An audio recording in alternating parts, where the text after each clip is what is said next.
You are listening to Lighthearted, the official podcast of the United States Lighthouse Society. My name is Jeremy D'Entremont. Welcome.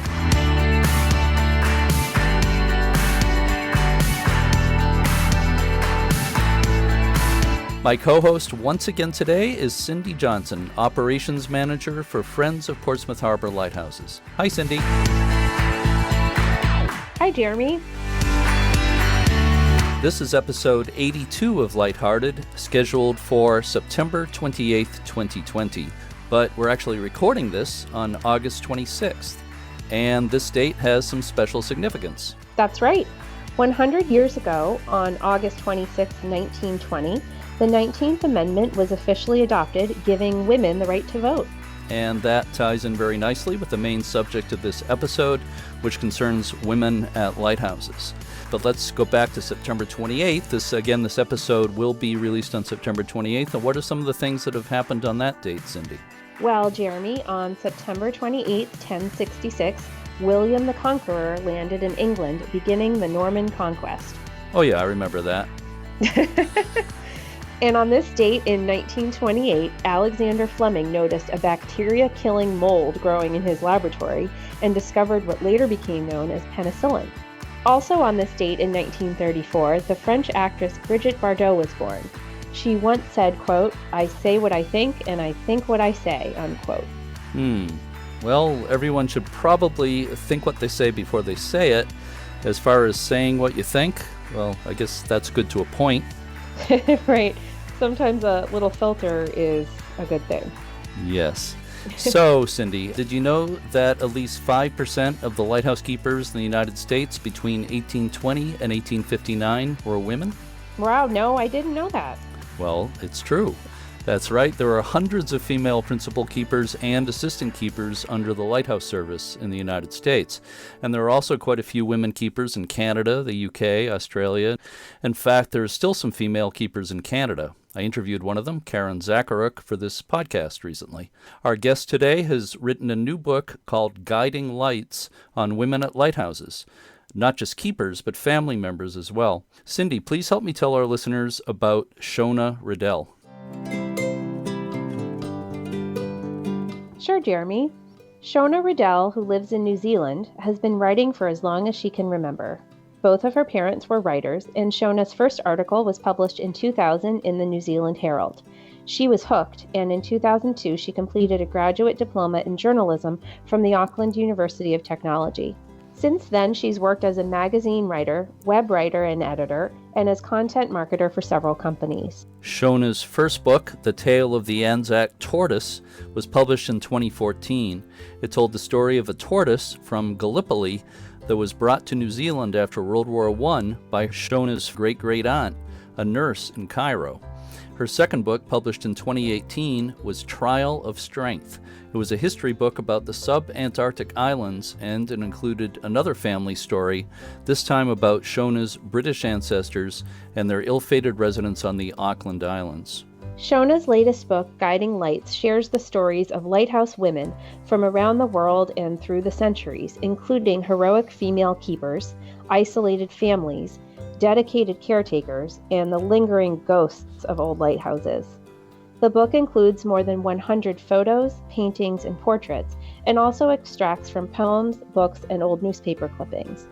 The book is published by Exile Publishing, that's EXISLE Publishing, and is being released in October. Shona lives with her husband and two young daughters in Wellington, New Zealand, and she says she likes cold weather, being near the ocean, and learning about remote locations. Unsurprisingly, Shona says her next book will also involve history and remote locations. I had the pleasure of speaking with Shona Riddell recently. Let's listen to that conversation now. I am speaking with Shona Riddell in New Zealand. I think this is the farthest away of anybody I've interviewed for this podcast yet. So thank you so much for joining me, Shona. I really appreciate it. Oh, thanks for having me, Jeremy. And it's almost like talking through a time machine in a way, because it's a little after 7 p.m. here in Portsmouth, New Hampshire on Monday. But where you are, Shona, it's Tuesday. What time is it? Tuesday morning after 11 a.m.? Just after 11 o'clock in the morning. That's right. Yeah. So we're a day ahead. How are things on Tuesday in New Zealand? Well, looking out the window, slightly cloudy, a few light showers, otherwise good. All right. So, Shona, your new book, Guiding Lights, is very beautiful. I've had a chance to look at an electronic copy of it, and we'll talk more about when that's coming out and everything. But let me ask you, first of all, what led you, or what was your inspiration for writing a book on women at lighthouses? Well, I'm definitely interested in remote locations and people who live and work far away from everyone else and challenging conditions. So that was definitely part of it. But also here in Wellington, where I live, there used to be New Zealand's first and only female lighthouse keeper, whose name was Mary Bennett. And she was a lighthouse keeper in the 1850s and 60s for 10 years. And she was a widow with 6 children. So she was solo parenting and running this lighthouse by herself. So I became very interested in her story and how she came to be there and running a lighthouse. And I also was interested that she was the only one in the country, the only woman who was officially appointed lighthouse keeper. And so then that took me further abroad. And I thought, well, if there were women like Mary Bennett running lighthouses, there must have been some women in other countries as well. And of course there were, and particularly in the US, which I found really fascinating. Here in this country, some of the women keepers are very well known. Others have been more or less forgotten.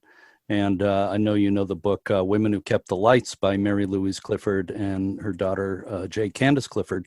That was probably the first book that went into a lot of detail on the lives of female keepers. It was published in 1993, but they covered keepers only in the United States. It's a very comprehensive book on that subject, but you've expanded the scope to include women, and not just keepers, but family members and so forth, in several countries. I'm wondering if the Clifford's book was one of the influences on you. Yes, well, it was definitely one of the first books I came across when I was doing my research on lighthouses, and I actually own 2 copies of it in my extensive collection, so 2 different editions. And it must have been really groundbreaking at the time, I imagine, in the 1990s, to have a book come out about female keepers with these previously unknown stories about these women. And what particularly surprised me was how many were not only at lighthouses, because I knew there were lighthouse families and wives of male keepers and daughters who did a lot of important work, but particularly women who were officially appointed by the government as official keepers.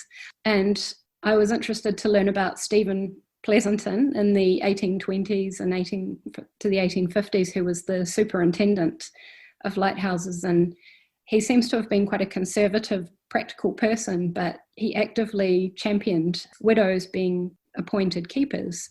And obviously that was more for pragmatic reasons rather than a desire to break through glass ceilings or anything. But it must have been a lifeline for these widows who had suddenly lost their husbands, or having this opportunity to run the lighthouse where they'd been living and look after their families there. And apparently they all did a fantastic job, and a lot of them were commended for their hard work. And the other thing that surprised me was a lot of them were given equal pay. So even now in the 21st century, that's still a matter of debate. And we're talking about the early 1800s when, women didn't even have the vote. And yet these particular women were given management positions, effectively running these lighthouses. Our country, the United States, had far more women keepers than any other country. That's a correct statement, right? I mean, yeah. Which is very interesting. And the fact that, we'll talk about Ida Lewis in a few minutes, but she was the highest paid lighthouse keeper in the country, more than any men in her time. That's right. And she was paid partly because of her work in rescuing, wasn't she? So it was sort of an added duty that she had. But those women, and I'm sure they didn't see themselves that way, but in a sense they were trailblazers of a sort, even if they didn't realize it at the time. In your book, you give, in the first part of the book, you give a good detailed history of lighthouses and lighthousekeeping, starting with the pharaohs of Alexandria and going through ancient Roman lighthouses, all the early history. And I'm wondering if that was your decision from early on, that you wanted to give a good overview of lighthouses, not just about women at lighthouses, but for people who knew nothing about the subject coming in. I'm just wondering where that decision came in.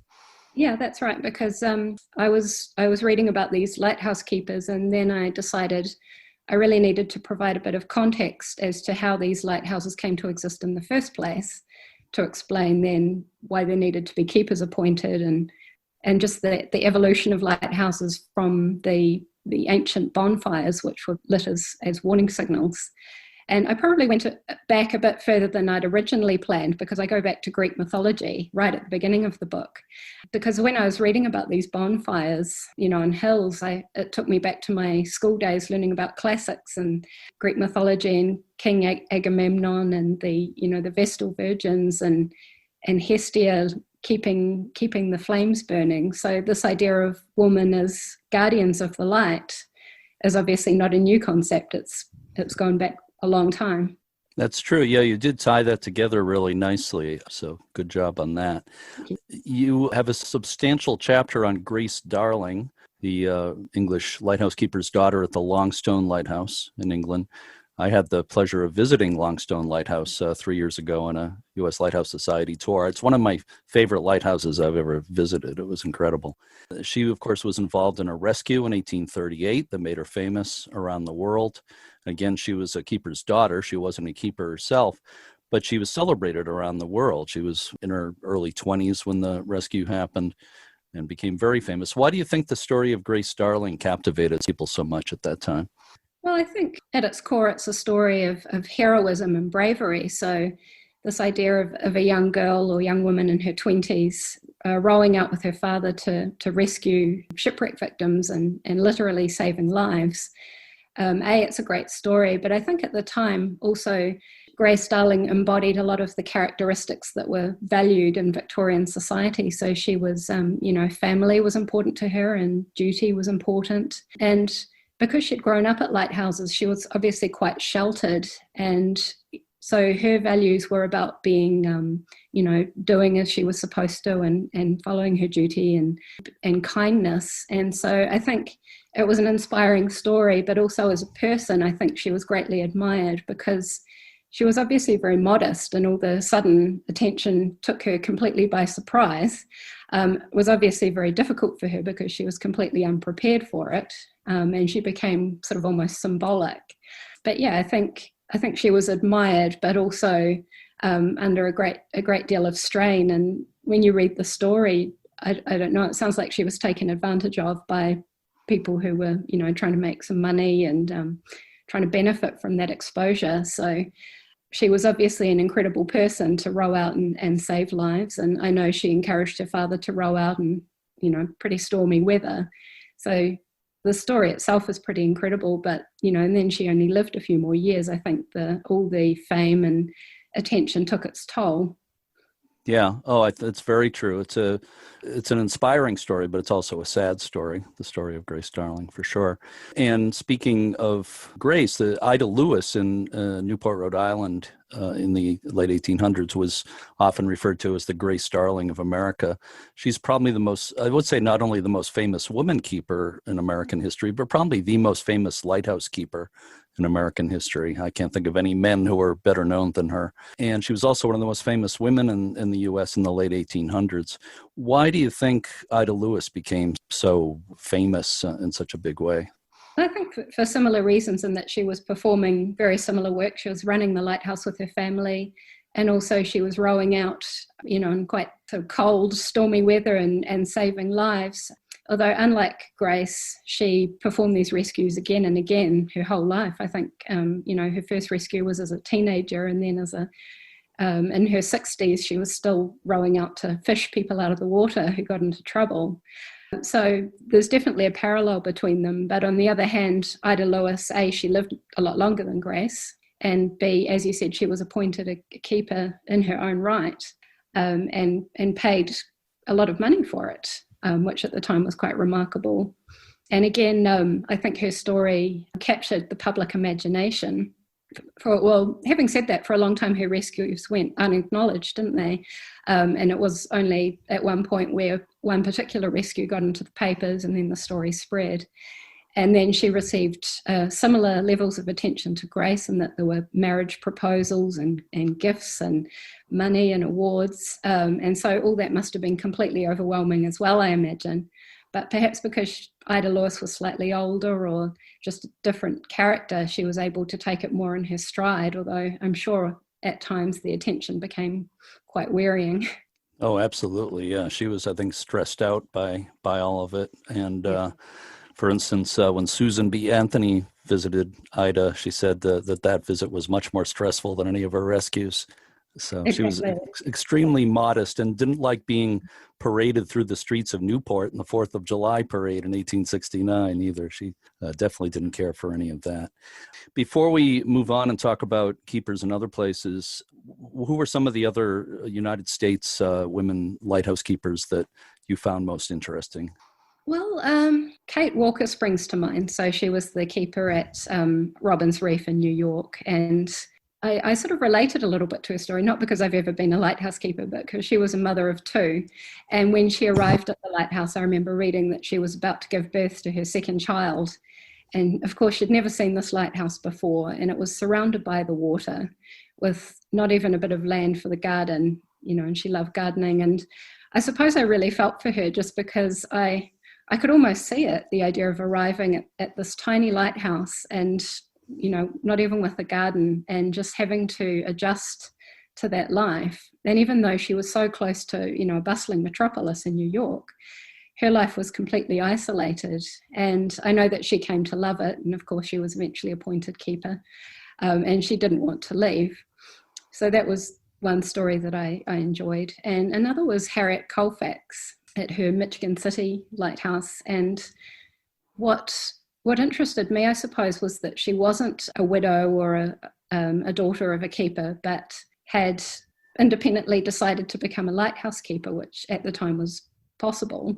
And obviously she had worked very loyally for a long time. At one point, I know she was considered the oldest and the longest working lighthouse keeper in America in the 50 years, right? Yeah. 50 years. Yeah, in the early 1900s. And just her dedication seemed extraordinary, that, every night she was lighting more than one light, wasn't it? Because she had to cross the stormy pier, which was often slippery and had large waves crashing over it. And so even though she wasn't famous in the manner of Ida Lewis, for example, she was a real hero, wasn't she? Oh, she absolutely was. So let's go back to Mary Jane Bennett. You mentioned Mary Jane Bennett in New Zealand earlier, and she was the first and only woman lighthouse keeper in New Zealand, right? That's right. Yeah. And I understand you also have a personal connection to her. What is that? So yes, while I was researching the book, I found that her youngest son, William, is a great-great-uncle. And I always enjoy having family connections in my books. It makes it feel more tangible to me and resonate a bit more. Mary Bennett's story is quite fascinating to me because she grew up in England, and she was the daughter of quite a wealthy squire in Yorkshire. So she'd had a very comfortable upbringing. And then a tradesman named George Bennett had arrived on the estate to do some work. They took a fancy to each other, and her father frowned on the relationship because, of the class difference. But obviously they were determined to stay together because they both sailed to New Zealand on separate ships. So not quite eloping, but when they arrived in New Zealand, they got married. And so that's how she came to be here. And then about 10 years later, he was offered a job at Pencarrow Lighthouse, which at the time was brand new. And when I say lighthouse, it wasn't a tower, it was a 2-room wooden shack with a lantern in the window facing out to sea. So it was not the most effective lighthouse. And it sounds pretty grim, to be honest. They had a few children by then, and it was freezing cold. And whenever there was a storm, they had to evacuate and go and shelter in a makeshift cave nearby in case the house blew away. And then just a few years later, poor George, her husband, was rowing back to the lighthouse with supplies when his boat overturned in strong winds and he drowned. So like other female lighthouse keepers, that's how Mary came to be appointed as the official keeper of Pencarrow. And by all accounts, she did a great job. So she kept meticulous logs and did her job effectively. And this was all while raising her 6 children, because when George drowned, she was pregnant with her 6th child.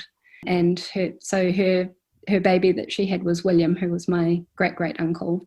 And so Mary ran the lighthouse for 10 years and then returned to England with her children to give her sons an English education, I think. But just 5 years later, all three of her sons came back to New Zealand, so they must have really missed the life over here, and William became the assistant keeper at the same lighthouse. So there's this real sort of intergenerational feeling of, multiple Bennetts running the same lighthouse, which is, I think, it's really cool.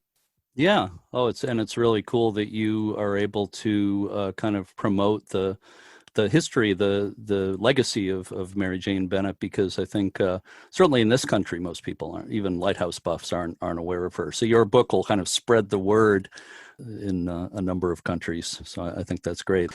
I understand there's another lighthouse keeper in your family tree as well. Can you tell me Yes. tell me about that? So I found another one. So his name was John Rayner, and he was a lighthouse keeper for 40 years at various lighthouses around New Zealand in the late 1800s and early 1900s. And one of the lighthouses he worked at for several years is at Pusica Point, which is one of the southernmost, most remote and I'd say challenging lighthouses in New Zealand. Very cold, difficult to reach, and rainy much of the year, very exposed. So life sounds like it was very difficult there for the early keepers and their families. How do you pronounce that? The name of that lighthouse again? Pusica. Pusica. Okay, I'd never had a lot of those names. I have no idea how to pronounce them. So there was another lighthouse keeper you wrote about in the book. Actually, a lighthouse keeper's daughter was Faye Howe in Australia. I had never heard of her before that I could remember, and she played an interesting role in World War I. Could you tell us about that? Sure. So Faye Howe was a girl who lived at Breaksea Island Lighthouse, and that's on an island just, I think, about 6 or 7 miles west of Albany, which is in Western Australia. So it's on the western side. And she was there at the outbreak of World War I. So when World War I began, she was about 15 years old. And so life on this lighthouse would have been very quiet for her. It was really just her father, and an assistant keeper. And then all of a sudden, there was this mass exodus of Australia and New Zealand troops who were heading west. And Albany was one of their main departure points on the ships. So all of a sudden, this quiet lighthouse would have seen many, many ships sailing past, just filled with troops off to fight in this great war. And this was the last sight that many of them had of their home before they headed off. And of course, many of them wouldn't have come back. And they didn't stop at the lighthouse, but they would have sailed quite close to it. And because Faye Howe knew semaphore, which is flag signalling to communicate, which was an important skill before radios were introduced, she was signalling to many of these young troops, and they were signalling back through semaphore, and apparently some of them were throwing messages and bottles off the ship, hoping that she would catch them. And some of them were communicating with her specifically, and some of them were trying to send final messages to loved ones just as they were departing for war. And so she made sure that their messages were sent. And I know that many of them wrote to her from the front, and they, of course, they didn't know her name, so they addressed their letters to the girl at Breaksea Lighthouse. Oh. So it's just quite a poignant story. Yeah, so it's very, very poignant, and it points out that these women and people at lighthouses in general did a lot more than just, I shouldn't say just, but did a lot more than keep the lights and the fog signals, and in some cases rescue people. But there's so many other things that they did that benefited people. There's a lot in your book about various aspects of life at lighthouses. You go into a lot of detail, which is great. I always tell people lighthousekeeping isn't as romantic as you think. It was a rough way of life in many ways, partly depending on where you were. But what do you think were some of the most difficult aspects of life at lighthouses?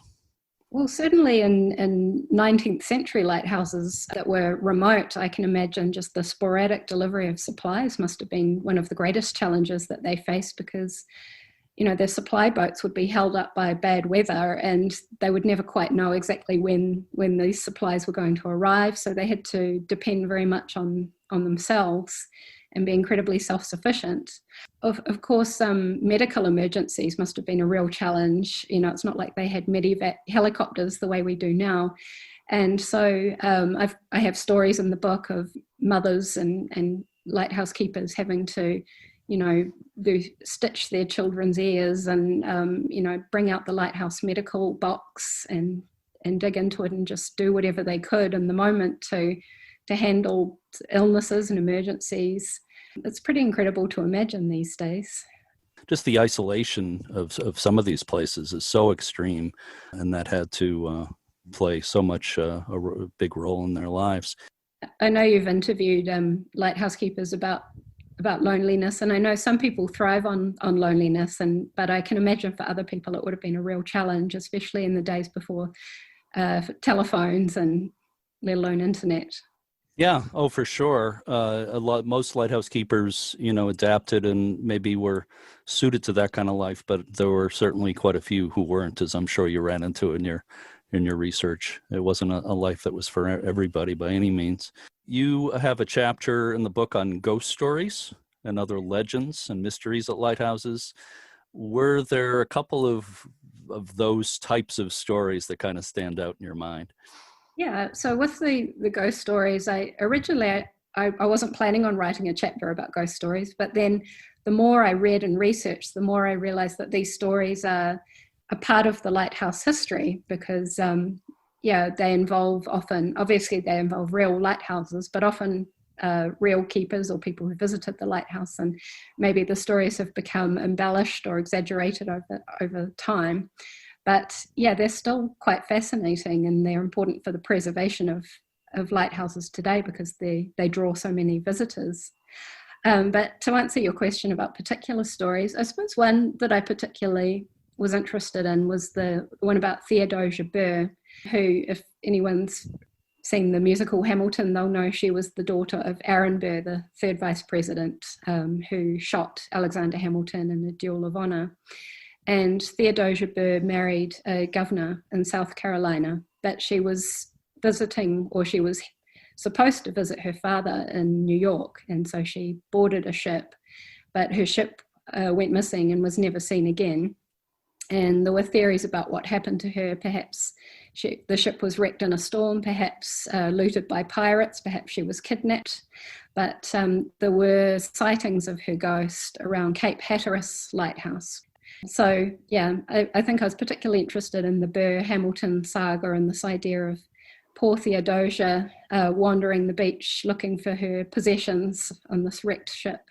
You also cover the transition that's taken place in relatively recent years as lighthouses have been automated and some of them discontinued.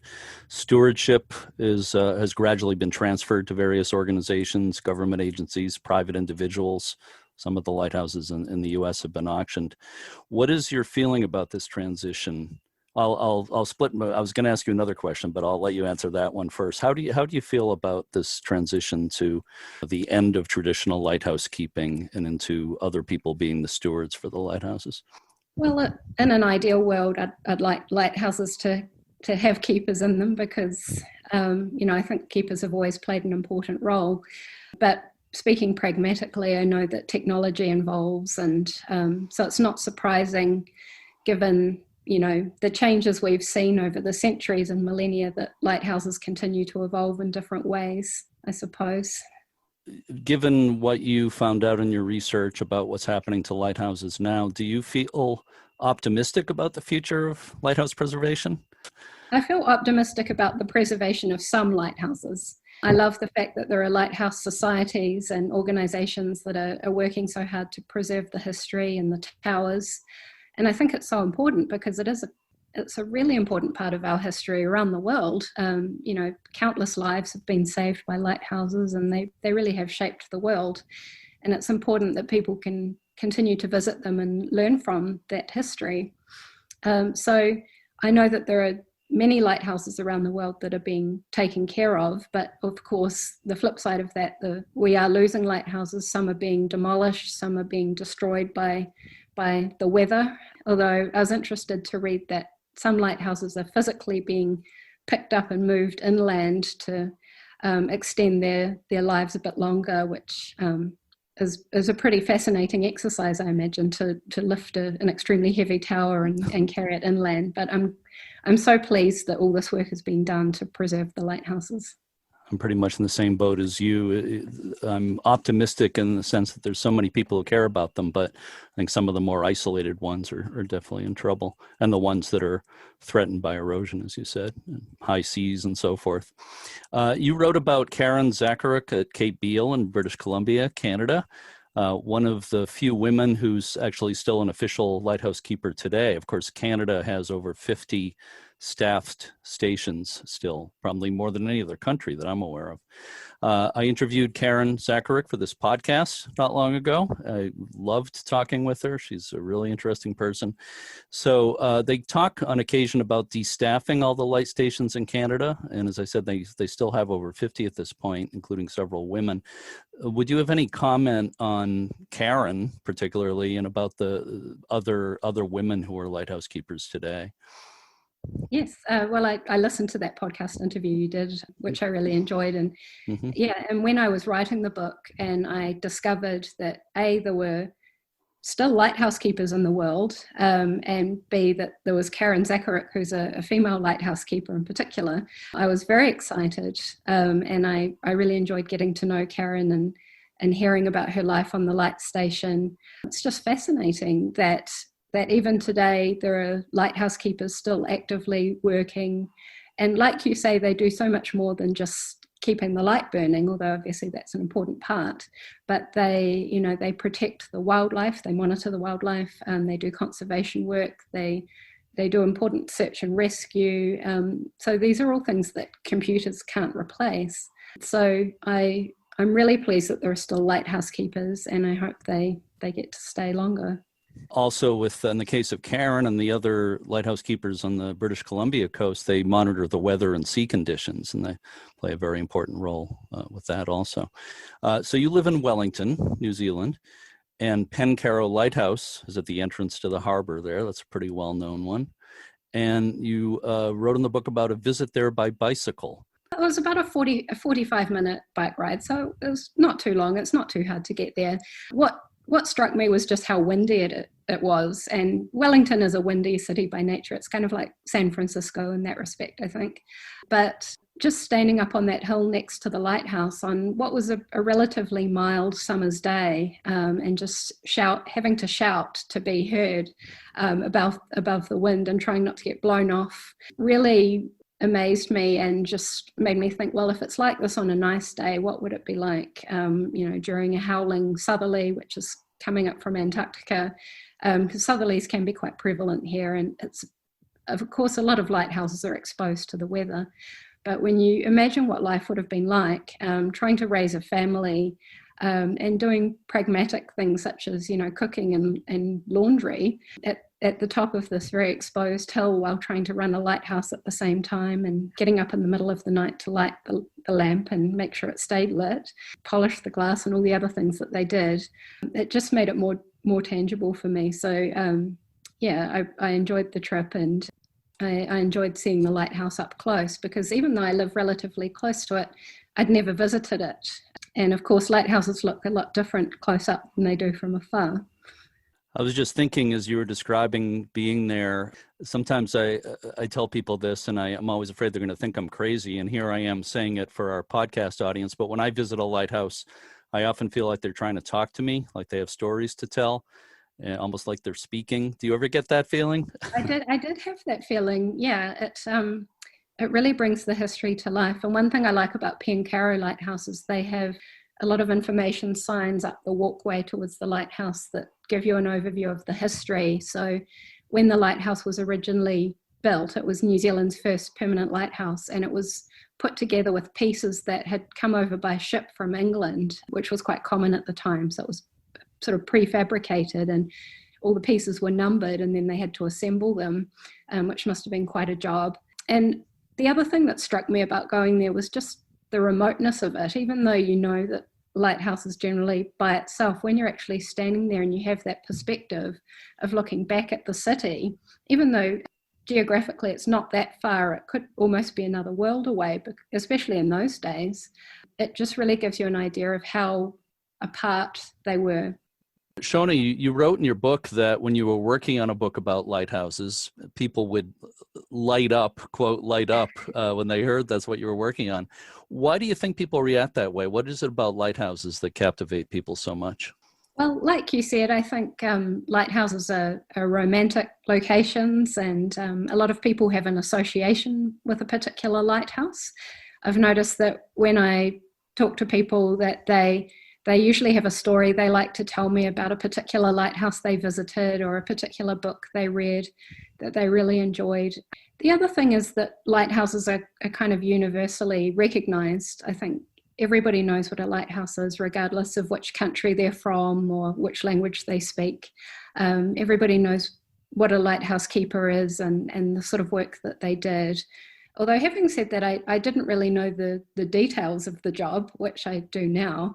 But yeah, there's just sort of this appreciation and respect for lighthouses, I think, and they're very comforting. And I think it was the historian Edward Rowe Snow in America who said that lighthouses are altruistic symbols for mankind, that, you know, they were built to protect and to guide, which particularly now, or whenever we're going through challenging times, it's just a very comforting idea of these lighthouses in the darkness, guiding us with their beams. Behind me in my bookshelves, I have some Edward Rowe Snow books. I was lucky enough to meet him a couple of times. He was a huge influence on me, so I'm so glad you mentioned him. I love the idea of the flying Santa, which I know Yes. he was active in, and delivering the presents to the lighthouse children and families. Yeah, and I was so happy you included a bit about that in the book. That was a nice bonus. I'm so glad you got that in. Still going on, by the way, the Flying Santa flights to Coast Guard stations by helicopter. It's still a great tradition that still happens every Christmas season. Yeah, flyingsanta.org. It's fun thing to read about. So would you say that before you wrote this book, were you a lighthouse buff? Oh, well, I was definitely interested in lighthouses, and now I've written the book, I certainly know more about them than I did. So if a lighthouse buff is someone who's enthusiastic about lighthouses and loves reading about them and seeing them, then yes, I'm a lighthouse buff. You certainly are now, yeah. I like the word pharophile as well. Or pharologist is another word that's used for people who study lighthouses. Yeah, pharologist. I don't know if you can answer this, but I saw a reference that your next book has to do with remote places, and I think with the ocean, does it? Yes, but that's right. Can you tell us more specifically what your next book is? Not yet, sorry. Okay.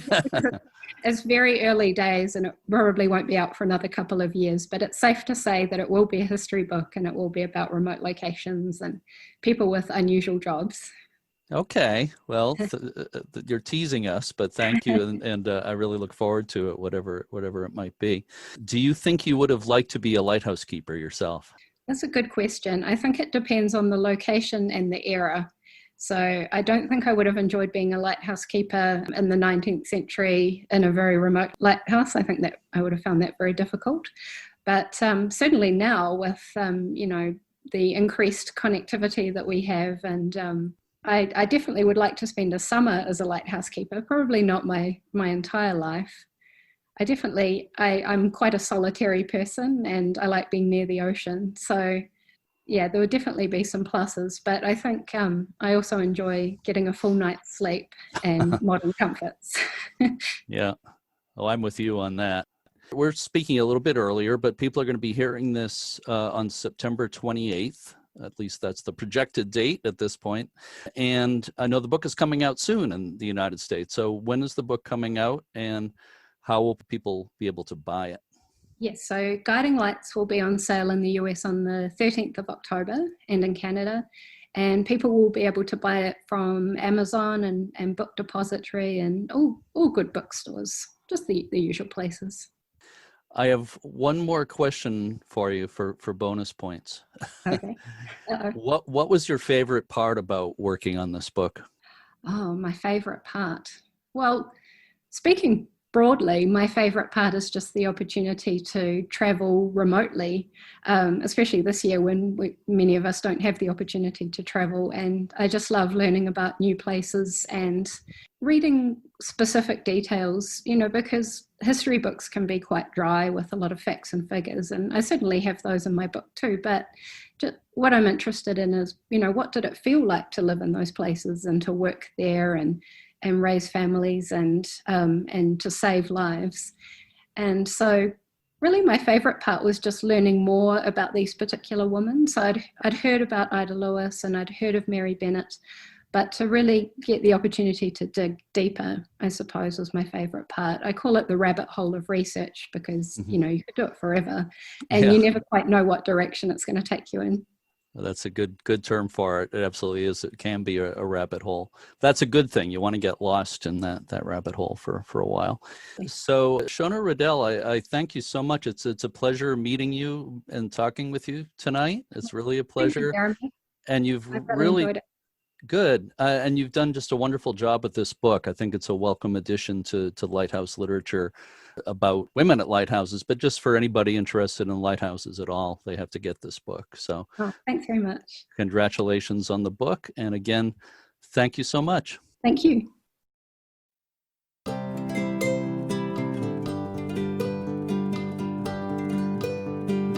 My thanks again to Shona Riddell, and I strongly recommend her book, Guiding Lights, to anyone interested in lighthouse history.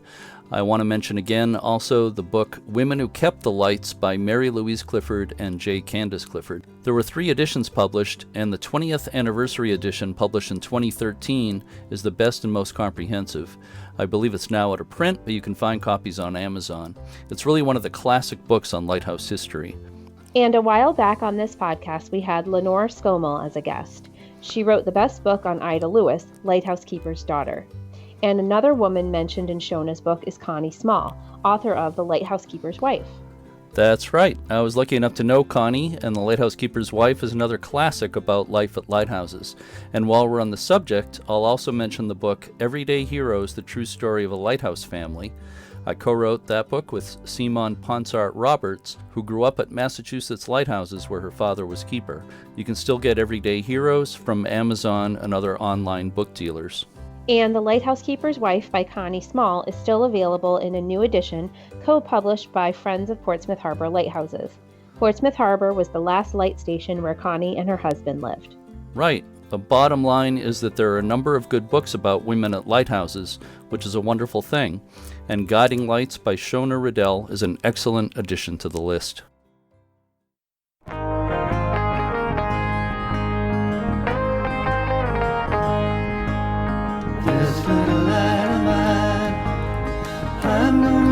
Many thanks to all the staff, members, and volunteers of the U.S. Lighthouse Society and its chapters and affiliates. Go online to uslhs.org to learn more about all the things the Society offers. And if you enjoy this podcast, please help support it by making a donation or by becoming a member of the U.S. Lighthouse Society. If you listen to this podcast on Apple Podcasts, please rate and review us. Thank you to everyone who works to save lighthouses or history of any kind. What you're doing is important, and we're all on the same team. To all our faithful listeners and to newcomers, thanks so much for listening, and keep a good light. Let it shine, let it shine, let it shine, let it shine.